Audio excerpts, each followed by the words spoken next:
nag-akyat kami ng 46 na malita. Ibababa lamang namin ay 35 malita para i-deliver sa bahay ni House Speaker Martin Romualdez sa 42 McKinley Street, Taguig. Ang labing isang malita ay naiwan sa taas ng 56th floor sa Horizon Residence. Humigit kumulang 3 beses ako mismo ang nag-deliver ng basura sa bahay ni Congressman Saldico, sa Horizon Residence at sa mga bahay ni Speaker Romualdez sa 42 McKinley Street, Taguig. Your Honor, minsan kasi pag-duty kami na ang actual ko na delivers talaga sa bahay ni Congressman Romualdez is 3. Tapos pag may duty kami, nagkakaroon ng detailed. Minsan namumonitor ko doon sa group chat namin, may basura tayo deliver. Minsan namumonitor ko siya is 3 times a week ang delivery doon sa Forbes, sa bahay ni Kung Romualdez. Yung pera minsan nanggagaling lang doon sa Horizon sa taas, ibinababa. Tapos may detail lang na tao, namumonitor ko naman sa GC namin. Kaya nalalaman ko yung movement ng tropa, kung ano yung sinasabing basura ng delivery. So yung delivery o yung movement ng tropa nagaganap average 3 times a week? 3 times a week, Your Honor. Tinanong ko po kung ano ang kailangan niya. Meron daw pong isang tao na matagal na po niya kung gustong kausapin para sa isang paglalahad ng kanyang nalalaman tungkol po sa ating iniimbestiga sa committee ito. Sabi ko, madali ba yan? Kasi meron kaming session, mag-uumpisa yun ng 3:00. Sandali lang ito, sabi niya, kasi nandito lang naman kami rito sa may Golden China. Ito pong restaurant malapit sa atin. Mga 5 minuto lang po siguro mararating natin. So ako po nagparaya at pinuntahan ko kung sino yung sinasabi niyang tao. Kasi po meron na raw po siyang draft na salaysay na kung gusto ko raw pong makita. So Mr. Chair, ako po ay nagpaunlak para makita kung talagang meron ngang ganung tao at meron nga siyang gustong isalaysay. Nakita ko po yung tao at pinabasa niya po sa akin yung isang salaysay na nakaporma na po. Binasa ko po. Yun pong salaysay na yun ay nagsasabi ng kanyang pagkalungkot at siguro pagkabahala, sabi niya, na bakit nangyayari sa ating bansa ito. At nalulungkot siya, Mr. Chair, sapagkat meron siyang partisipasyon doon At nung makita ko ang kabuuan ng kanyang salaysay, meron po siyang personal na kaalaman para ikonekta si Representative Saldico kay former Speaker Martin Romualdez. Sabi ko, hindi ako pwedeng magtagal, nabasa ko na ito, hahabol ako sa aming sesyon 3:00. Pero kung talagang ikaw ay voluntaryo mong gustong gawin yan sang-ayon sa iyong nilalahad dito, di sige, i-finalize mo yan. At gusto ko, ipanotaryo mo sapagkat hindi po pwedeng hindi notaryado yan. At kung buo ang loob mo at talagang yan ay matagal mo nang iniisip, pumunta ka ako bukas ng umaga sapagkat meron kaming pagdinig. Mr. Chair, nandito po yung tao at hawak ko po yung ilang piraso ng kanyang sinumpaang salaysay. Kung po pwede po sana natin siyang tawagin ngayon, para ngayon siya po ang mismo maglahad ng kanyang salaysay sa ating gitna. Okay, you may call him. Mr. Chair, I'm calling Mr. Orly Regala Gutesa para po humarap sa atin. Mr. Gutesa, kayo po ay umupo dito sa may gitna. Pakibigyan mo ng copy si Mr. Chair. Page. Okay, bigyan mo si Chair. Mr. President. Bigyan mo si Mr. President.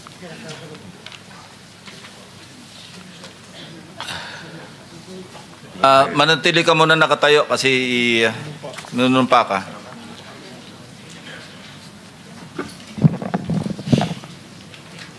Raise your right hand. Yeah. Do you swear or affirm to tell the truth, the whole truth, and nothing but the truth in this proceeding? Yes, sir. Salamat. Take your seat, please. You may proceed. You may continue. Salamat po, Mr. Chair. Mr. Gutesa, kaninang ako'y nagpapaliwanag para ipakilala kita. Narinig mo yung aking sinabi. Yes, Your Pwede Honor. mo bang i-confirm na kung ano yung sinabi ko ay yung nangyari kahapon? I confirm, Your Honor. Salamat po. At ngayon po ay hawak ko nga ang inyong sinumpaang salaysay na nung draft ito ay binasa ko. Ganun din nga po at wala namang pagbabago. At gusto ko lamang pong sabihin ninyo na mayroong pirma sa ibabaw ng pangalang Orly Regala Gutesa. Kayo po ba ang nagpirma nito? I confirm, Your Honor. At gaya po ng sinabi nyo sa akin kahapon, voluntaryo ninyong ginawa ito at wala namang namilit sa inyo. At katotohanan yan, ako nga po ay ininyayahan nyo para makita ko yung inyong salaysay. Yes, Your Honor. Ito po ay pinanotaryo ninyo. Nakikita ko rin po. Totoo po ba itong notaryong ito? Totoo po, Your Honor. Okay. Ngayon, kayo na po ang magbasa para sa ganun ay marinig po ng buong kapulungan. Pwede po niyong basahin ang inyong salaysay. Maraming salamat, Your Honor. Mr. Chair, can he proceed? You may proceed. Ako po'y nagpapasalamat sa pagkakataong ito. Sa Senate Blue Ribbon Committee, Senador Ping Lacson, sir. At sa iba pang member na nandito po.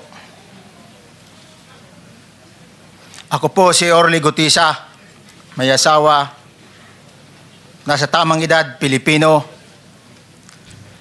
Makatapos makapanumpa na ngayon sa umiiral na batas ay nagsasaad at naglalahad ng gaya ng mga sumusunod. Ako po ay lumabas upang magsalita sa isyu na ito. Bilang isang dating sundalo, inaalay ko ang aking buhay para sa ating bansa. Sa pagkakataong ito, nagdesisyon akong magsalita at maglabas dahil ayokong maging masama ang kinabukasan ng aking mga anak, apo ko sa darating na panahon. Ayoko pong naririnig ko at napapanood ko sa pagdinig ng Blue Ribbon Committee. At ngayon ko po napagdugtong-dugtong yung naging partisipasyon ko po sa anomalya at korupsyon na ginawa at lumalabas sa hearing na ito. Yung palang pera na binubuhat namin at dinideliver mula sa masamang gawain na nagdulot ng baha na ikinamatay ng tao at imbes na gamitin ang pera sa edukasyon, medikal at programa na mapunta lamang pala sa bulsa ng mga politiko. Mabigat po sa akin magsalita dahil may pamilya ako. 4 ang anak ko, nag-aaral pa. May asawa ako at nangangalaga sa aking mga anak at marami akong kasama sa operasyon na may kinalaman sa ibabahagi ko sa inyo. Nagtatrabaho lang po kami ng mga kasama kong sundalo sa Philippine Marines. Huwag sana isipin na aking mga kasama na nagtatraidor ako. Ako sa aming trabaho at pinagsamahan dahil pare-parehas kaming may pamilya at gusto lang naman naming ayusin ang kinabukasan ng bawat isa. Wala akong iniisip na kapahamakan para sa kanila, bagkus ang gusto ko lang maayos ang kinabukasan ng bayan at lahat kami. Noong December 5, 2004, na-hire ako bilang security consultant sa Ako Bicol Party List or AKB kay Congressman Saldico. At nasimula ang duty ko kay Congressman Saldico. Bawat umaga, nagre-report ako sa BGC sa Horizon, sa Bonifacio Global City, kung saan nakatira si Kong Saldico. Tuwing may duty at detailed ako sa basura, it means itong basura, ito yung box ng pera na pinag-uusapan natin sa kasalukuyan. Mr. Gutesa, mag-stick ka lang sa binabasa mo. Huwag ka nang nag-a-adlib. Ay, Kung ano yung nandito, basahin mo lang. Yes, Your Honor. Tuwing may duty detail ako sa basura, pumupunta kami sa 28 Ladybug Corner, Dragonfly, Valle Verde 6, Pasig City. Tagabuhat lang ako ng malita ng basura. Ang ibig sabihin ng basura ay malita na may lamang pera. Ang bawat malita ay may lamang humigit kumulang 48 million pesos.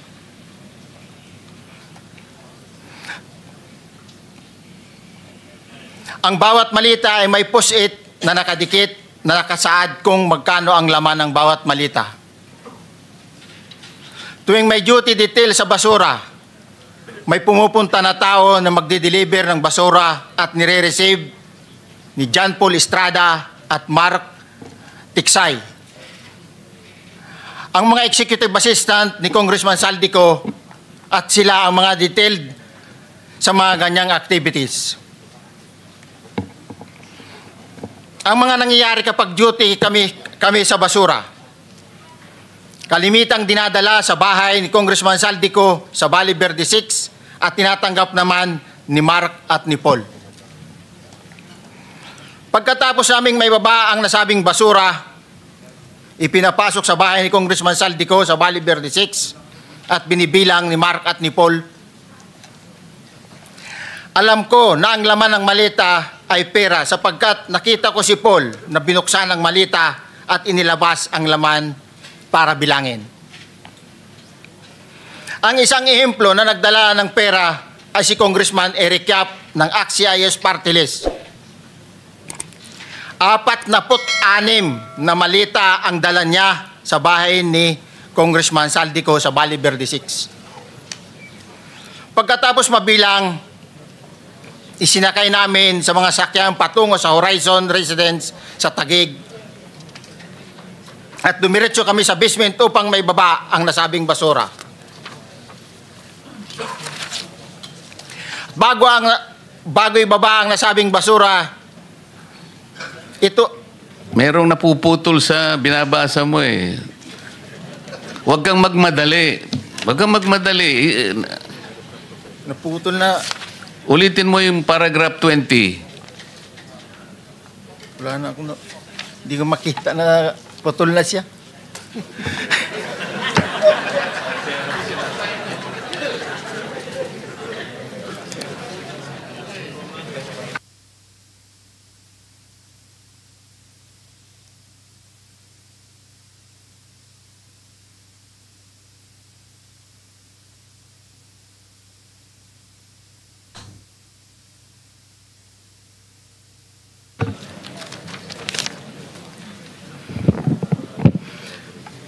Pagkatapos, mabilang ang sinasakay namin sa mga sakyang patungo sa Horizon Residence, Taguig.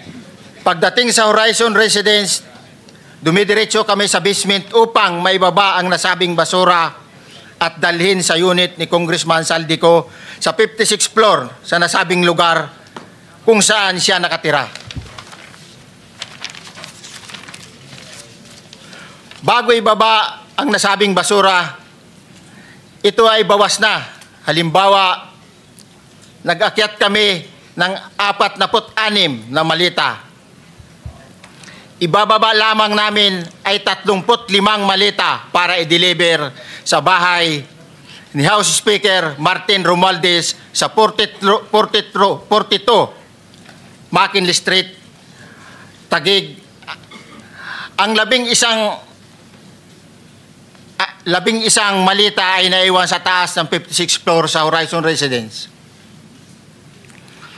humigit kumulang 3 beses ako mismo ang nag-deliver ng basura sa bahay ni Congressman Saldico, sa Horizon Resident at sa mga bahay ni Speaker Romualdez sa 42 Mackenzie Street, Taguig. Mas maraming pagkakataon na nagde-deliver kami ng basura sa bahay ni Speaker Romualdez at sa bahay ni Congressman Saldico dahil iba-iba kaming mga nakadetailed na close-in, backup at advance party na nagkakaroon ng rotation. Sa huli, ako po ay nagnanais na mapasailalim sa Witness Protection Program dahil alam ko po nanganganib ang buhay ko at ang aking pamilya sa ginawa kong paglalahad na ito. Sa katotohanan na ang lahat ay nilagdaan ko, ang salaysay na ito ay kusang loob at walang anumang pamimilit at bunsod lamang ng hangarin matulungan ang ating bansa. Ito po ay nilagdaan ko, Your Honor. Thank you, Orly. Before you proceed, meron lang ako papakitang litrato sa iyo, no? I-confirm mo, kasama na rin si Bryce, kung yan ba si Paul na binabanggit mo. I confirm, Your Honor. Yun nga po, Your Honor. Siya po. Okay, so, yeah, for the record, andito po yung litrato nung binabanggit na si Paul. Ang pilyado nito.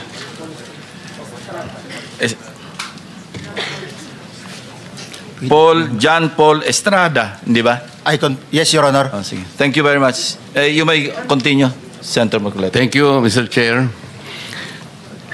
Mr. Gutesa, dito sa iyong paglalahad ay gumawa ka ng isang paghalimbawa. Inihalimbawa mo si Congressman Eric Yap, ngunit isang tagpo lang yun eh. Ikaw ay na-hire ni Representative Saldico, sabi mo rito, ay December 5, 2024 pa. Yes, Your Honor. Sa pagkakaalam mo, mga ilang beses kayong gumagawa ng bagay na ito. Ibig sabihin, yung pagdi-deliver ng pera, sa natatandaan mo, gaano kadalas ang pagdi-deliver? Kasi ang ginawa mo kanina ay isang example lang. Pwede mo bang ipaliwanag? Your Honor, minsan kasi pag-duty kami, ang actual ko na delivers talaga sa bahay ni Congressman Romualdez is 3. Tapos pag may duty kami, nagkakaroon ng detailed. Minsan namumonitor ko doon sa group chat namin, may basura tayo deliver. Minsan namumonitor ko siya is 3 times a week ang delivery doon sa Forbes, sa bahay ni Kong Romualdez. Yung pera minsan nanggagaling lang doon sa Horizon sa taas, ibinababa. Tapos may detail lang na tao, namumonitor ko naman sa GC namin. Kaya nalalaman ko yung movement ng tropa, kung ano yung sinasabing basura ng delivery. So yung delivery o yung movement ng tropa nagaganap average 3 times a week. 3 times a week, Your Honor. Nagsimula noong December 2024. Yes, Your Honor. Hanggang ngayon ba ay naglilingkod ka pa kay Representative Saldico? Sa kasalukuyan po ay nag-resign po ako noong August 5, itong taon po na ito. So, maliwanag ba ang ibig mong sabihin para sa kapulungan ito ay nag-a-average ng 3 beses sa loob ng isang linggo ang pagdi-deliver ng pera kay Representative Saldico at tuloy-tuloy naman doon sa bahay ni former Speaker Martin Romualdez sa ganong rate, ganong beses, 3 beses sa loob ng isang linggo. Yes, Your Honor. Magmula December 2024 hanggang ikaw ay mag-resign noong August 2025, this year. Yes, Your Honor. Mr. Chair, Senator Marcoleta, short Yes. interjection. With the permission of Senator Marcoleta. Thank you, may Mr. proceed. Chair. May maibigay ka ba na pangalan? Kasi ang sinasabi mo lang ngayon, as far as you're concerned, during ikaw ay nagdo-duty, nagro-rotation basis yung duty. So pag wala ka, absent ka, iba ang nagdo-duty, iba rin ang nagtatanggap sa pera at nagdi-deliver. Am I correct? Senator De La Rosa, may I just remind you na isang follow-up. Pero kung gusto mo ituloy at pahig si Senator Marcoleta, naka-charge sa oras niya yung mga susunod na tanong. Okay? Oh, okay lang. Okay lang. Sige, boss. Meron Nanghiram lang pa naman namang- ako sa iyo. Go ahead. Meron ka pa namang 4 na minuto pa mahigit yan. Yes, sir. So, sige. Very quick lang. So, pag hindi ka duty, may ibang nag-deliver ng pera kay Saldico at kay Speaker Romualdez. Pag nangyayari yan, sir, pag hindi ako duty, may makadetail talaga sa basura na yan. Pero ang authorized lang na mag-deliver at mag-receive niyan is yung 2 tao na binanggit ko, which is John Paul Estrada and Mark Tiksay. Okay. Thank you, Mr. Chair. Thank you, Senator Marcoleta. Mr. Gutesa, sa panig ng pagdi-deliver sa bahay ni former Speaker Martin Romualdez, sinong tao ang nagre-receive? Sa mga ganon, sir, ang may contact, Your Honor, is yung si Paul at si Mark lang ang may contact doon sa receiver. So pagdating doon, nakabukas na yung gate doon sa Forbes, pumapasok na lang kami. Then pag nabuhat na namin yung mga malita na ibaba na, so lalabas na kami. Wala na kaming basta may deliver lang namin yung mga basura doon sa bahay, wala na kaming noon, Your Honor. Alin-aling bahay Yung ang 42. pinagdi-deliveran mo sa panig ni former Speaker Martin Romualdez? Yes, Your Honor, yung 42, yung dito sa may Forbes Park. Yun lang? Wala nang iba? Mayroon pa yung bago nakaraan doon sa 19 Nara, yung dating bahay ni Michael Yang. Sa pagkakatanda mo, mayroon pang ibang lugar na kung saan nagdi-deliver kayo? Sa Aguado, dyan sa Malacanang. Aguado? Excuse me, Senator Marcoleta. Sino Michael Yang? Yung dating sa Pugo yata yon, Sa? yung dating sa Pugo. Yung Michael Yang. dating bahay ni Michael Yang. Dating bahay. Yes, Your Honor. Okay, thank you. Ibig mo sabihin, nabili ni Speaker Martin yung bahay ni Michael Yang? Allegedly, Your Honor. Pero paano mo alam na bahay ni Speaker yon? Kasi doon na nagde-deliver yung tropa nung hindi na nagde-deliver doon sa 42, Your Honor. Ngayon, sinasabi mo meron kayong chat. Nagagamit mo yung chat para ma-monitor mo yung rate ng delivery at kung sino-sino yung nagdi-deliver? During the time nung nandoon pa ako, Your Honor. Mr. Chair, salamat po at baka meron po pong Thank you. gustong itanong ating May mga kasama. papakita pa ako isang litrato pa, no? Identify mo lang siya. Sino yan? Mark Tiksay, Your Honor. Meron pa ba nakakakilala sa kanya bukod sa'yo? Dito? Wala. Nabanggit kasi ni Engineer Alcantara rin dito eh. Sa salaysay mo noong September 23, sinasabi mo, hindi ko po siya na-meet during pagdadala. Ang tao niya po ay may alias lang na Paul at Mark. Na-meet mo ito si Mark, Engineer? Sa Valle Verde po, once lang po. So, kinukonfirm na si Mark Tiksay ito? Mark po and Paul, karaniwan po ng... Okay, thank you. Thank you, Senator Marcola. Mr. Chair, may tatanong lang po kung Yes. with the permission of Yeah, okay. Senator Marcoleta. Mr. Orly, sabi niyo po 46 na maleta na nagkakalaman po ng 48 million bawat isa. Tama po ba? Based doon po sa level nung malita na nakita ko, Your Honor. Paano po nalaman ninyo na 48 million po ang laman ng bawat isa? Kasi bawat malita po, mayroon siyang post-it na nakalagay, may sign na 48. Lahat po yun may 48. Yes, Your Honor. So, yung 46 maleta, 48 million ang laman ay nagkakahalaga po ng 2.2 billion. Alam niyo po ba yan kung 3 times a week ang sinasabi ninyo ang delivery? Based sa my experience, doon lang ako naka-experience ng 46 nung time na yon, Your Honor.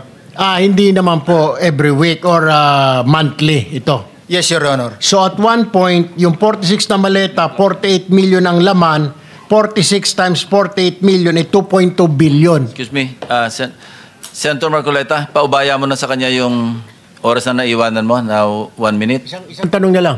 Sige, okay. 2.2 billion. Ganun po yung multiplication eh. Siguro, Your Honor, yun ang lumalabas.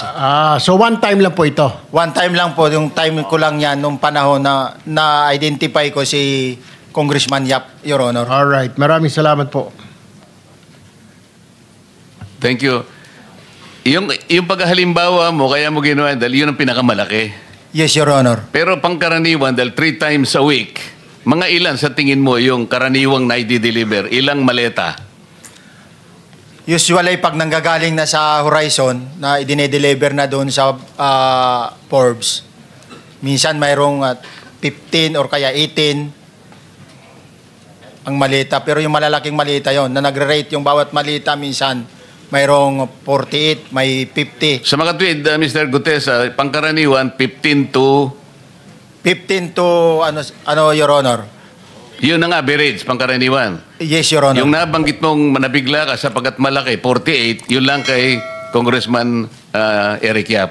Yes, Your Honor. Yun ang time na nakita ko talaga in yung ganung kabalk Okay. yung balita na yun, Your Okay. Honor.